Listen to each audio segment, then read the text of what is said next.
the small cafe was bustling with activity as readers sat sipping their coffee and devouring the latest bestseller. No one noticed the peculiar scene unfolding before their eyes. The protagonist, Alex, and his trusty sidekick, Emma, were disappearing from the pages of a tattered copy of The Lost City in front of them. It all started when the writer, Rachel, had been working tirelessly on her latest novel. She was determined to create a world so immersive that readers would forget they were reading a book and believe it was real life. As she typed away, the characters began to take on lives of their own.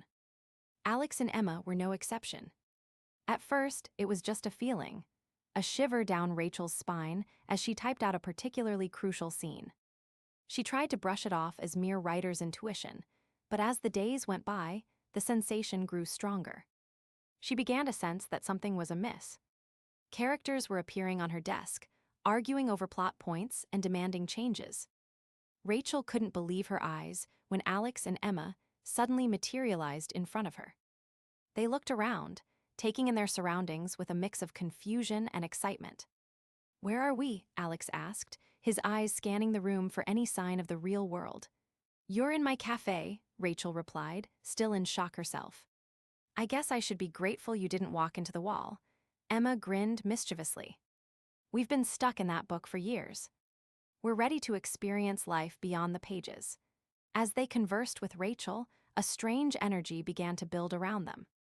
The cafe patrons started to stare, mesmerized by the sudden appearance of characters from a book. Some people took out their phones to snap photos, while others looked on in wonder. Rachel knew she had to intervene before things got out of hand.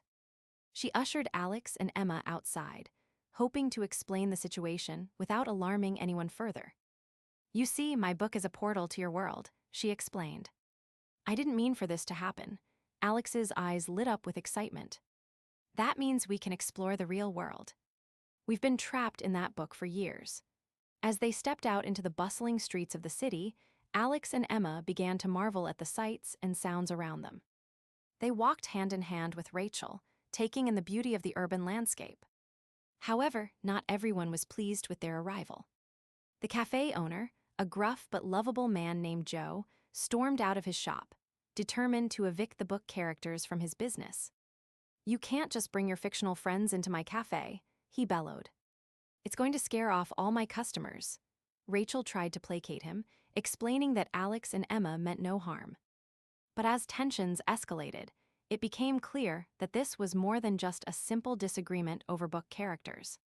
As the day went on, Rachel found herself caught in the middle of a battle between her literary creations and the people who didn't believe they were real. She had to navigate the consequences of her writing's sudden manifestation into reality. Meanwhile, Alex and Emma continued their exploration of the world. They stumbled upon street performers and artists, marveling at the talent on display.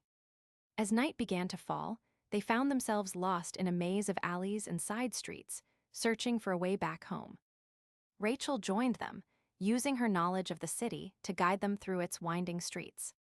Together, they discovered hidden gems, quaint bookstores filled with rare volumes, vibrant street art installations, and secluded parks where people came to escape the hustle and bustle.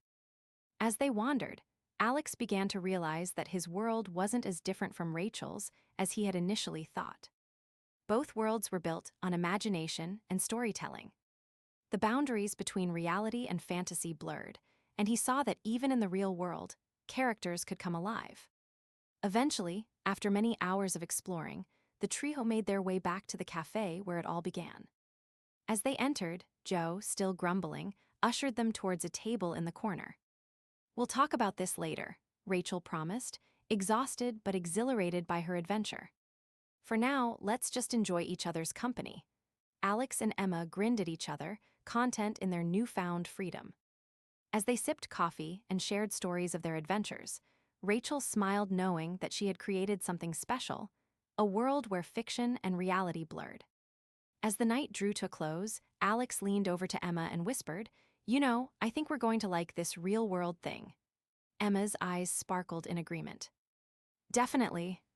Who knew being stuck in a book could be so liberating? Rachel chuckled as she watched her characters settle into their new life. She realized that sometimes, the most magical stories were those that unfolded beyond the pages of a single book.